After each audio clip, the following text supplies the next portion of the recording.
Hello, hello, hello. Thank you for tuning in to another edition of Conversations with Mr. Calloway. Today I have my guest, Dereck Reynolds, founder of HugaDad.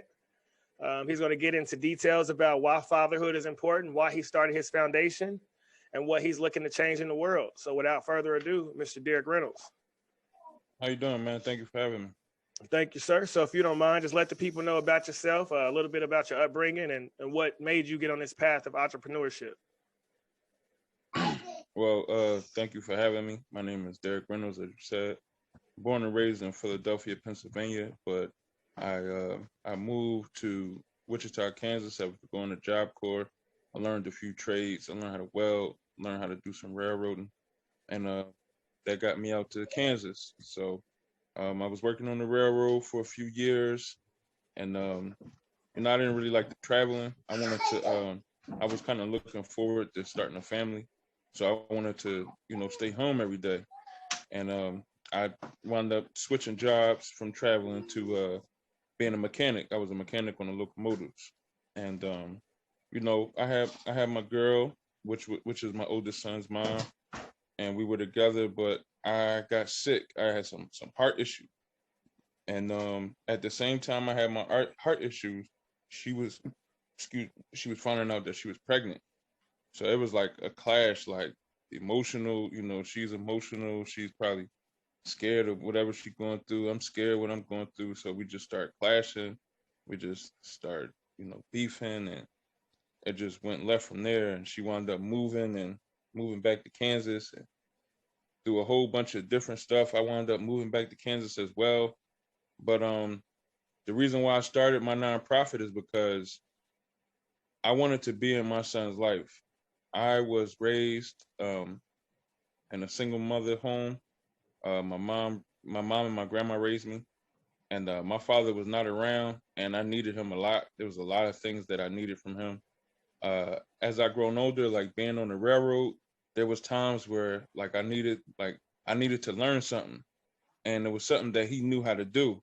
So it made me feel some type of way, like, man, if he would have taught me this, I wouldn't be having as hard of a time right now. So that was always a passion for me to be in my kid's life once I had him. And once I finally had a son, my oldest son, my son's mother made it difficult for me. She's still making it difficult now for me to be in my son's life. So that's how I got on the path. I just took all of the hurt, pain I was feeling, and I just started writing.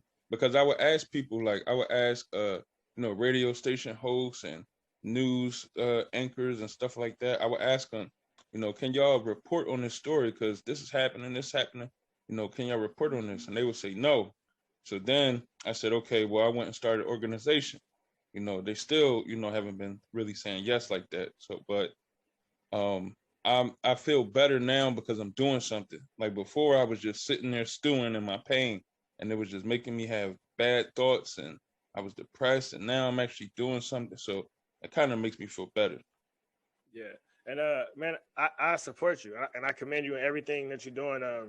I have two children that live in Texas as well, so I know what it's like to have kids move out of town.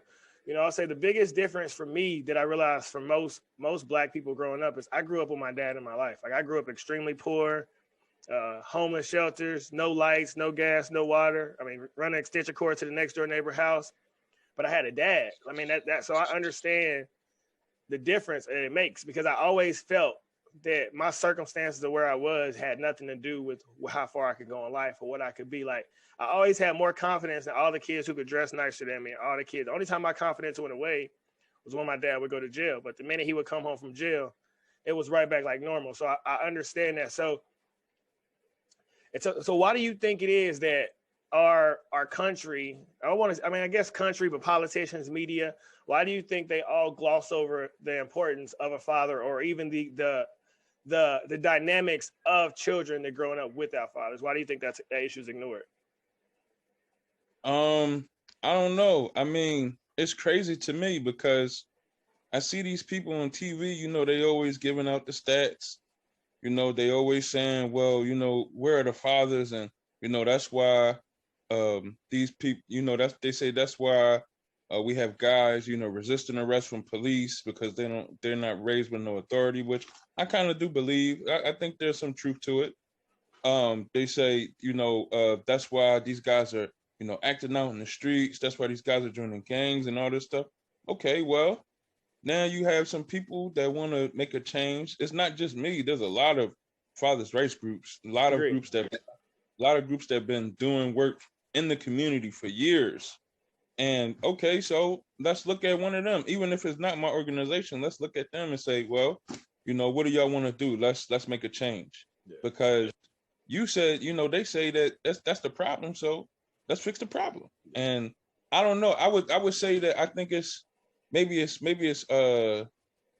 money, I guess, because you know there's a lot of money in representing, you know, families. Yeah.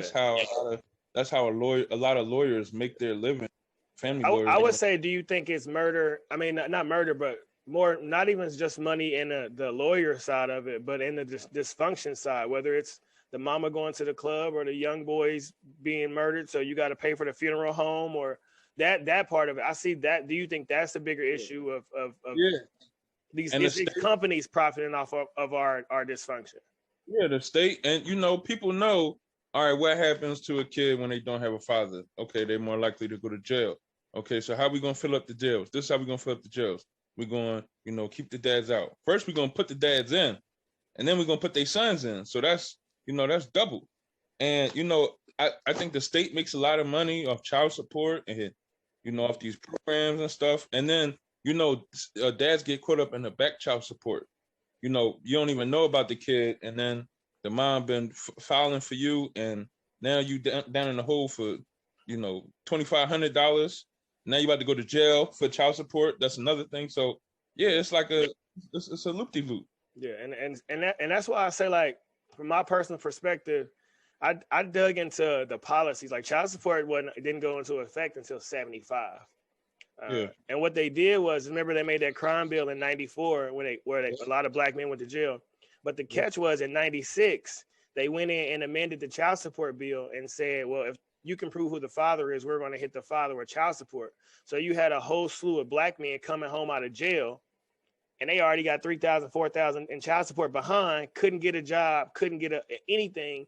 So I definitely feel like the government destroyed our families. And I don't feel like the government ever is going to want to fix our family. So what do you think that we could do as a community? Like, if you could have a conversation with women, not even just your baby mama, but women who are keeping their child from their father, what would you say to those women? Like, what would you do to get them to wake up to realize the damage they were doing? You know what? And I agree with that. And I'm glad you made that point, because we are, you know, it is like kind of backwards that, you know, we feel like we got to run to the state. We got to run to the state to raise our children, to, you know, help us with our issues. That's backwards. And I wish that, you know, for me, this is what my program is doing. My program is to educate mothers that it's important for your child to have their father. And I don't know if I don't think you've seen it, but I posted a testimonial where a mother contacted me and let me know. I had talked to her child's father, and she let me know that she appreciated my words, and you know, her son is back in his father's life, and you know, she was telling me how it's been like magic seeing them work together, and you know, they're improving each other. Like, this stuff is real. So what I would just continue to pound in the mothers is that, you know, you need to allow your child to be with his father. Now, of course, I want to be clear. I don't want to advocate for, you know, putting a child in harm's way. That's not one thing I want to do. I'm for healthy relationships, but you know, it's important for these kids to be with their fathers. And that's what I would just tell women. That's what I want to continue to tell mothers.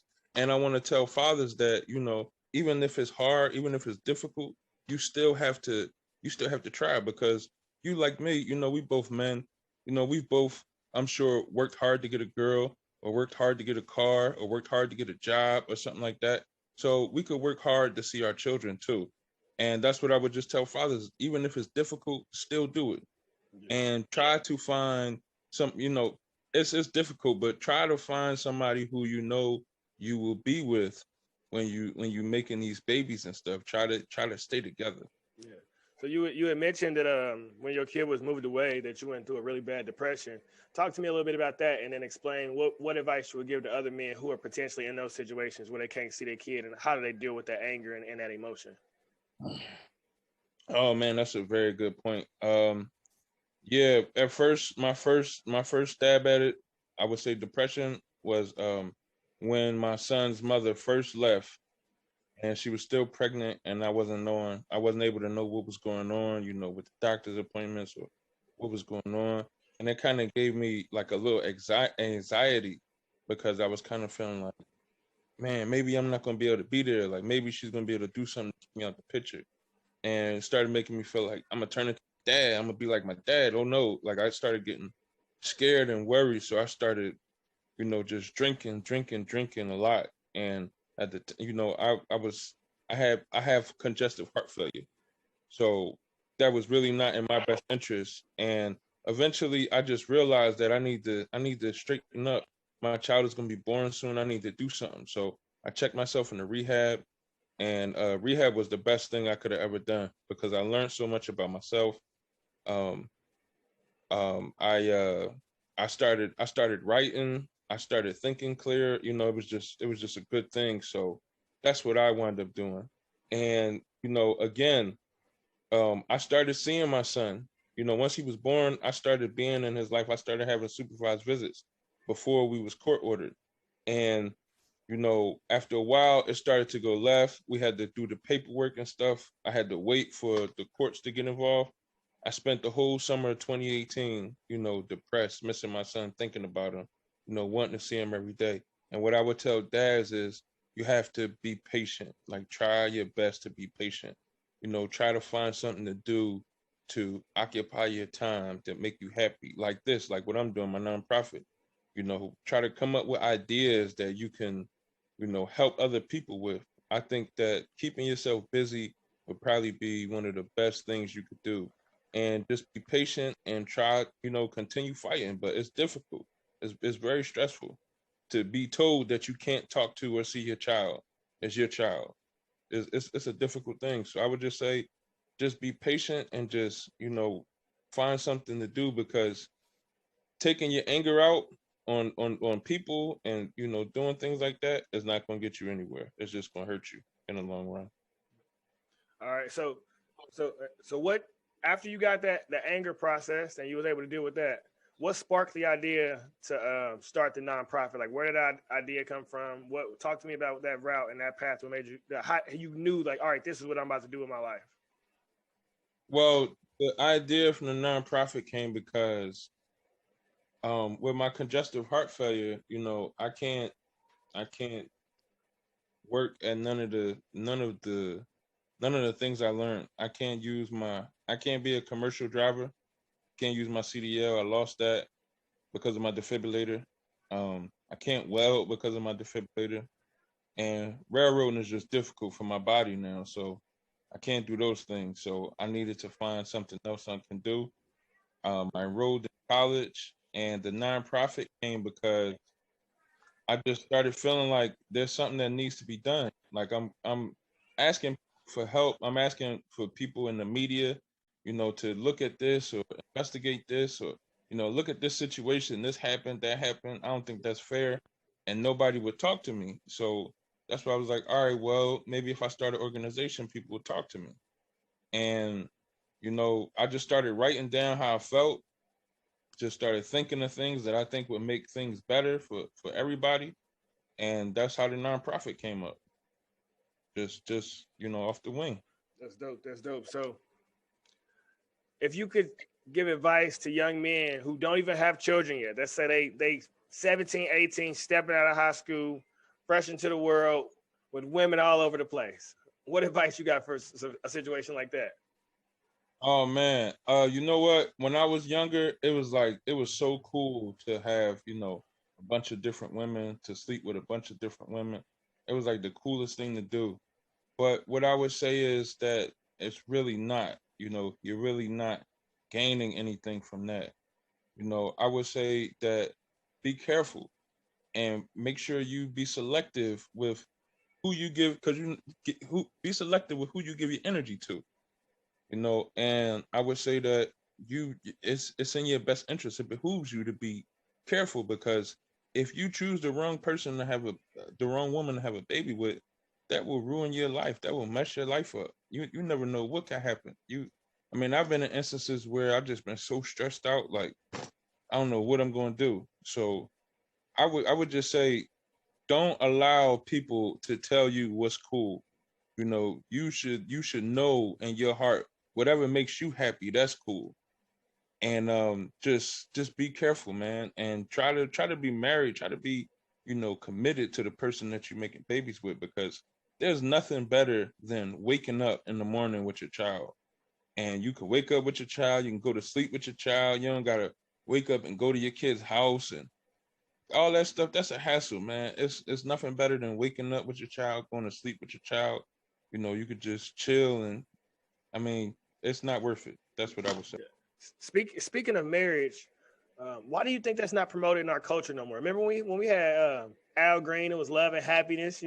All of the music used to be real loving. If you think about the average rap song nowadays or the average R&B song, all of it is super vulgar. They never talk about love. It's all about just sleeping with people, being disrespectful to people, calling women bees, women saying, "I just want the bag and I don't care about the money." Do you think that's playing a role in our culture of why our families are breaking down so much?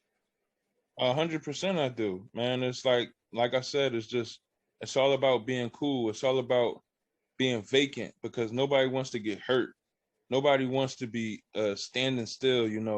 Like you said, you have kids, so I'm sure you know the difference when you have kids and when you're single. When you're single, you could just get up, put some clothes on, and go. You can go to the club, you can go wherever, you can hop, you can do whatever. But when you got kids, it's like you got responsibility. You got to make sure your kids eat. You got to change them. You got to feed them.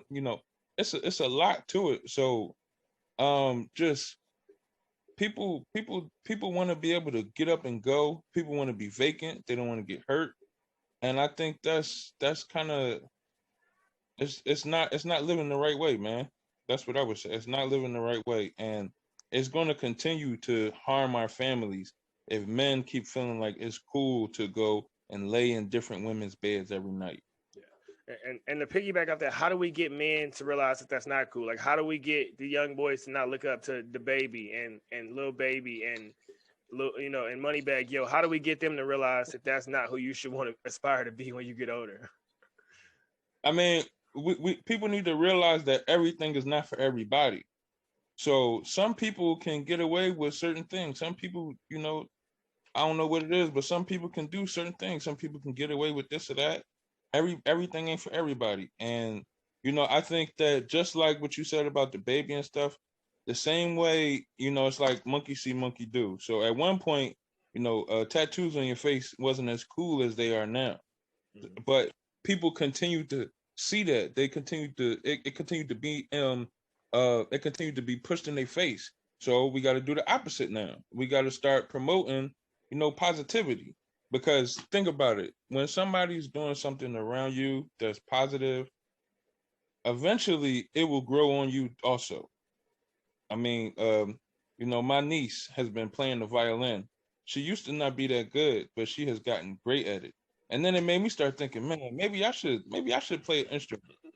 Maybe I should look into playing an instrument, because I used to play the saxophone when I was in elementary. But now it's like somebody doing something positive and you see the results and the growth. Like, man, I should try that too. So I think if we keep pushing that, like we put commercials out that involve fatherhood, representation, billboards, put on events in the community, which is what I'm working on now, I feel like we could begin to turn the tide. Okay. Okay. I agree with that. What advice do you have for children? Let's say a 13, 14-year-old boy who's sitting in the house. He's like, damn, man, why I don't know my daddy? Or why I ain't ever got to see my daddy? What would you say to a kid who's in that situation, who's having those thoughts about not having a father and never having a father? That's one thing I can't relate to because I grew up with my daddy. So I don't know what that's like. I was able to run downstairs and see my dad. I'm 31, and to this day, I can call my daddy right now and talk to him for hours if I want to. That's dope, man. That's dope. I appreciate your father for being in your life, man, because it seems like he's raised a man trying to do something with his life. So I appreciate that. What I would tell teenagers is that, man, it's difficult. It's difficult. It's hard. And what I would say is don't let this define you. Let it motivate you.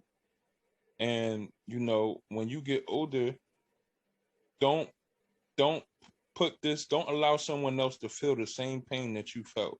You know how this feels. You know it hurts. You know that you need your father. You feel it. So just don't continue the cycle. If you have children, try to have children with a girl that you really care about, that you feel like you're gonna be with. And be in that kid's life.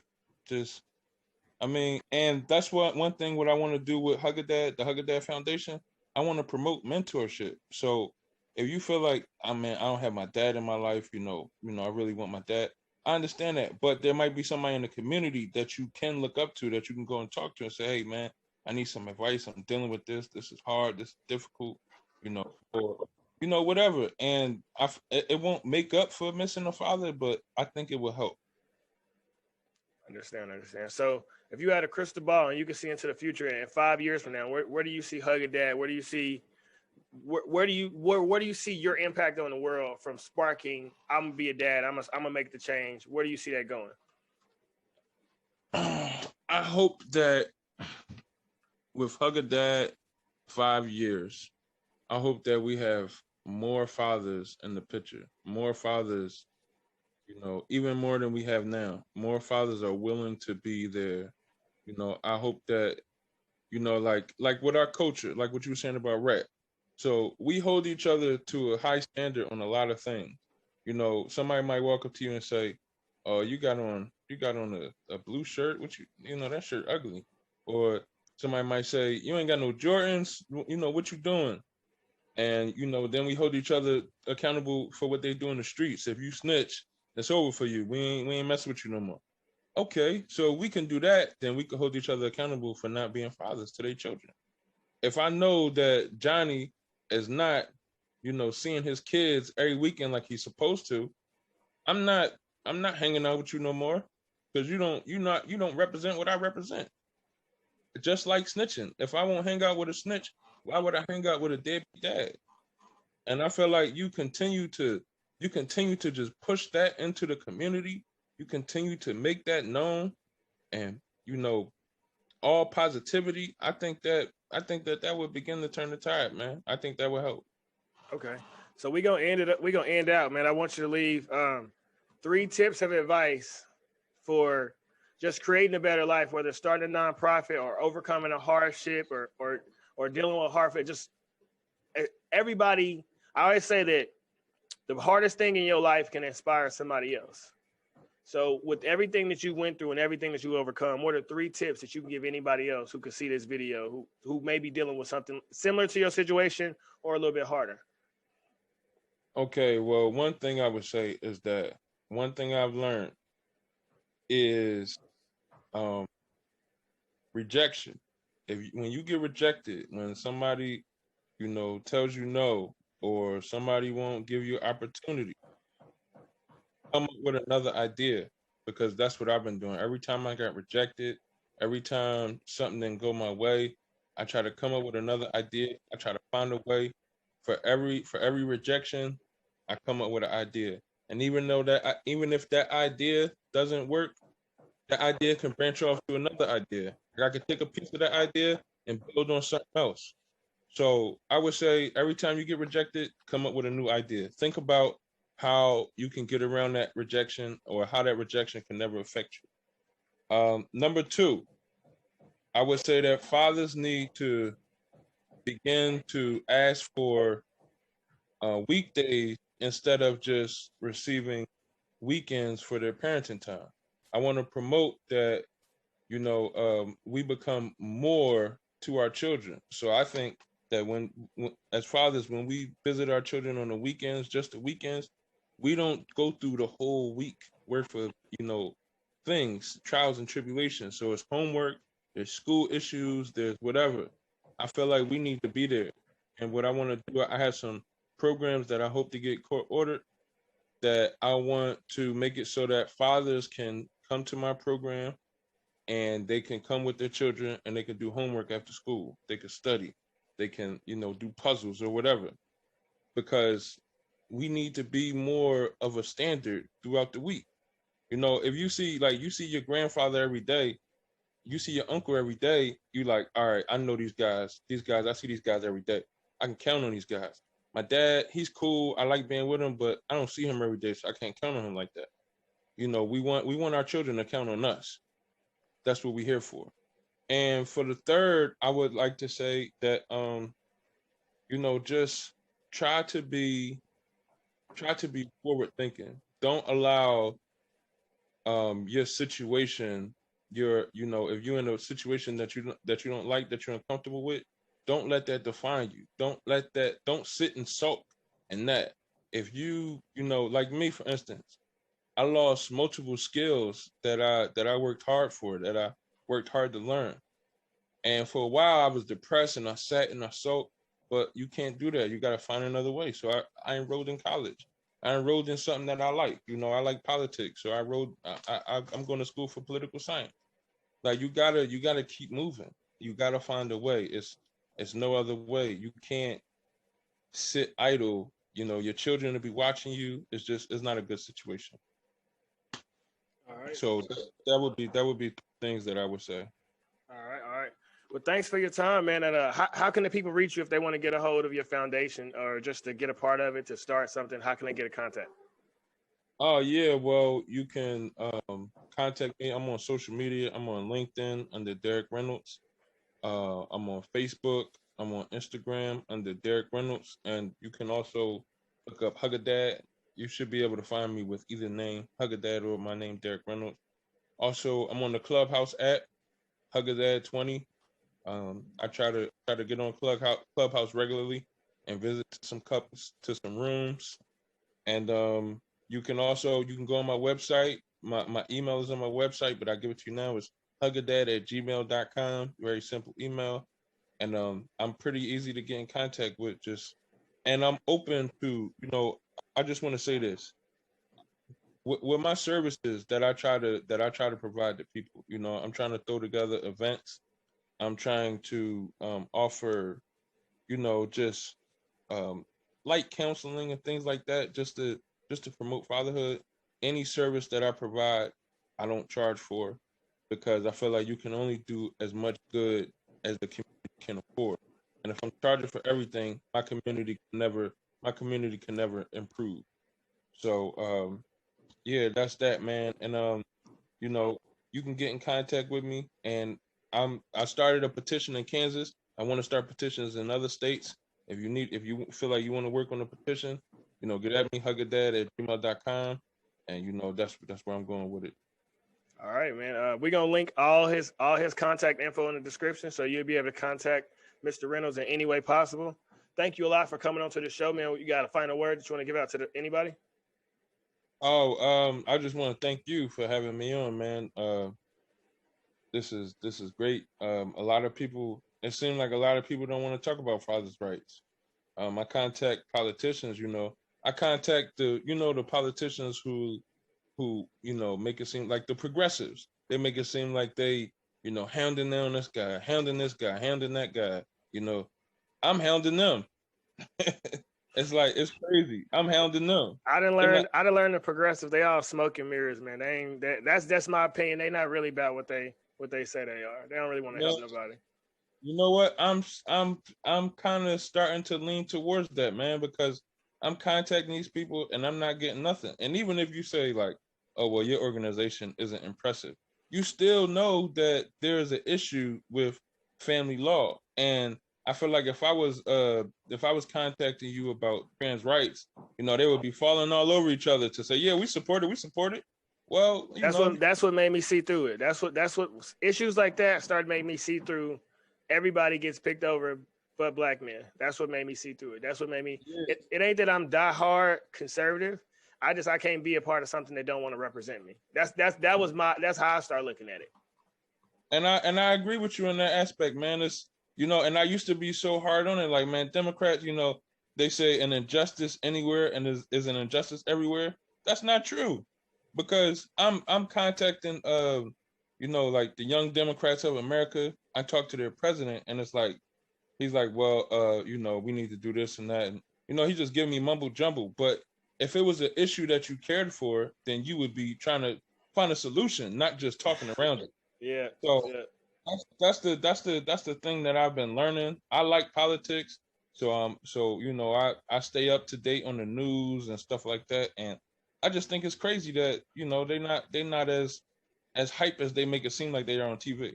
Yeah, yeah, and I don't think it's by any of it's by accident, but I think everything that's happening is by design. But that's just through my independent reading and research, and through your journey, you'll find out whatever you want to as well. Hey, but it was dope rapping with you, bro. If you ever want to come on again, or if you want to just whatever, reach out to me, let me know. Thanks for Hey hopping man, on, man. I'll be coming out to Kansas City, you know, shortly to have some events, man. I come out. I hope you and your sons come out, and you Oh, know. oh, for sure. I love to show up and support. Yeah, thank you, man. I appreciate you. No problem, man. Until next time. Thanks a lot. All right, have a good day.